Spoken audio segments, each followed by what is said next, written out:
네, 부동산 온에어 생방송으로 함께하고 계십니다. 오늘 부동산 시장에 대한 이슈 분석과 지역 분석 자세하게 또 준비가 되어 있습니다. 함께하는 전문가 먼저 소개를 해드리면서 이슈와 관련된 이야기 바로 들어볼게요.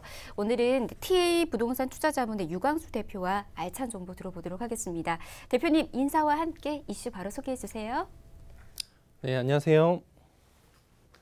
오늘은 수익형 부동산들 여러 가지들이 있는데요. 그중에서 지식산업센터라고 해서 지식산업센터 관련된 투자의 방법, 그리고 장단점, 그리고 주의할 점 이런 부분들에 대해서 설명을 드리도록 하겠습니다. 최근에 보통 일반적으로 수익형 부동산들 각광받았던 것들은 오피스텔이라든지 아니면 소형 주택 이런 것들이 이제 주로 일반 투자자분들에게 가장 각광을 받았었고 인기 있는 것들이었었는데요. 최근에는 정부에서 주택 관련된 규제가 상당히 심해지고 있습니다. 그래서 일반 다주택자분들은 오피스텔이나 아니면 취득세에 대한 부담, 그리고 종합부동산세에 대한 부담 이런 여러 가지 부담들 때문에 좀 다른 곳으로 눈을 돌리는 것이 지식산업센터입니다. 그래서 오늘은 지식산업센터에 대해서 좀 알아보도록 하겠고요. 뒤에서 분양가라든지 아니면 그 지역별로의 가격대 이런 것들도 좀 말씀드리도록 하겠습니다.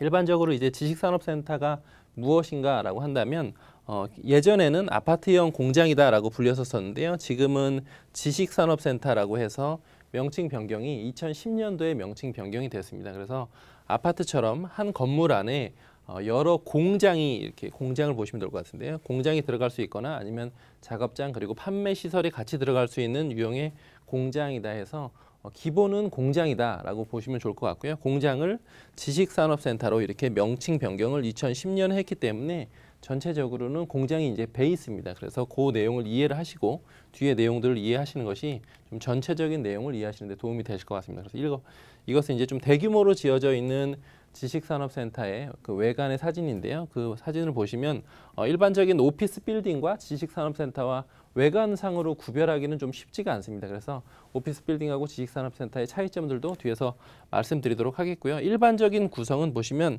아래층은 이렇게 상가로 구성이 되어 있는 경우들이 상당히 많고요. 그리고 상가로 되어 있고 그 다음에 그 아래층은 상가하고 지원시설이라고 있습니다. 그래서 지원시설이 되어 있고 그 다음에는 공장이라고 불리우는 지식산업센터들이 있고요. 최근에는 맨 위에 층에 기숙사가 들어가는 경우들도 있습니다. 그래서 1번, 2번, 3번, 4번 이렇게 네 가지의 형태들이 지식산업센터를 이루고 있다 이렇게 보시면 좋을 것 같은데 기숙사가 지역별로 좀 다른데요. 이렇게 건물 위층에 있는 경우들도 있고 아니면 아예 옆을 한 동을 기숙사로 쓰는 경우들도 있고 이렇게 되면 보시면 좋을 것 같고요. 그리고 이제 지원시설하고 상가는 서울 같은 경우에는 전체 면적의 30% 이상을 넘어갈 수가 없거든요. 그래서 전체 분양가들을 보시고 그다음에 이제 산업단지에 투자하시느냐 아니면 산업단지가 아닌 곳에 투자하시느냐에 따라서 이런 여러 가지 상황들을 어떤 것을 투자하시는지 좀 복잡해지기 때문에 오늘은 기본적인 내용들을 좀 숙지하시고 내가 어떤 곳이 맞겠다라고 하신 다음에 전체적으로 본인의 투자금하고 그다음에 대출의 유형 이런 것들을 판단을 하셔서 좀 더 깊이 있게 상담을 원하시면 나중에 그것은 상담으로 이어가시면 좋을 것 같습니다. 우선은 첫 번째로는 오피스 빌딩하고 그다음에 지식산업센터하고 이렇게 비교한 것을 설명을 드려보도록 하겠습니다. 그래서 오피스 빌딩, 지식산업센터를 여러 가지로 이제 비교를 해봤는데요.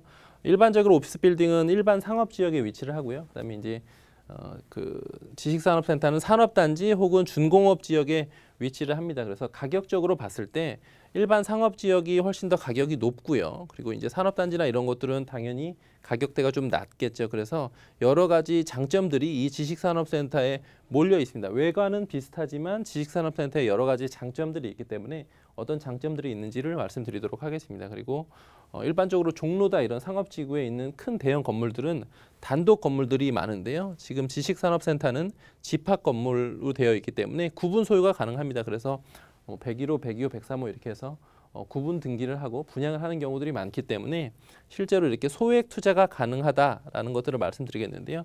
지식산업센터는 주택과는 다르게 정부의 여러 가지 보조 정책, 금융 정책들이 지식산업센터에는 상당히 후하게 적용이 되고 있기 때문에 소액 투자가 가능한데요.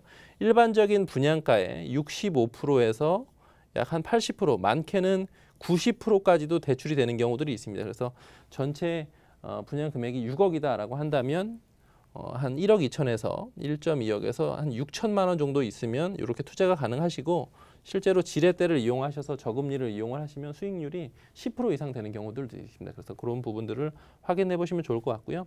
임대료 부분들이 있는데요. 임대료는 오피스 빌딩 같은 경우에는 상업 지역에 위치해 있기 때문에 기본적인 지가가 높습니다. 그래서 임대료가 높고 그리고 임대료가 너무 높으면 임대가 안 나가니까 실제로 꼼수를 이용해서 관리비를 높이는 경우들도 있는데요.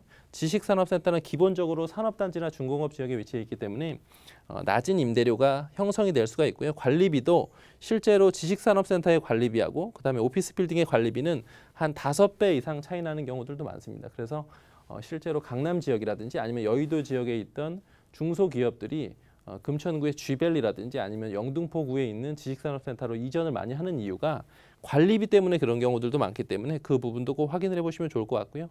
주로 이제 임차인들의 특징들을 보시면 오피스 빌딩은 대기업이나 중견기업 이렇게 해서 좀 전체적인 규모가 큰 경우들이 많았었는데 지식산업센터는 일반적으로 아시는 경우들은 중소기업이 많겠지라고 생각을 하시지만 최근에는 대기업들이 입주하는 사례들도 상당히 많습니다. 그래서 그런 여러 가지 부분들을 좀 전체적으로 이해를 하시고 접근을 하시면 좋을 것 같고요.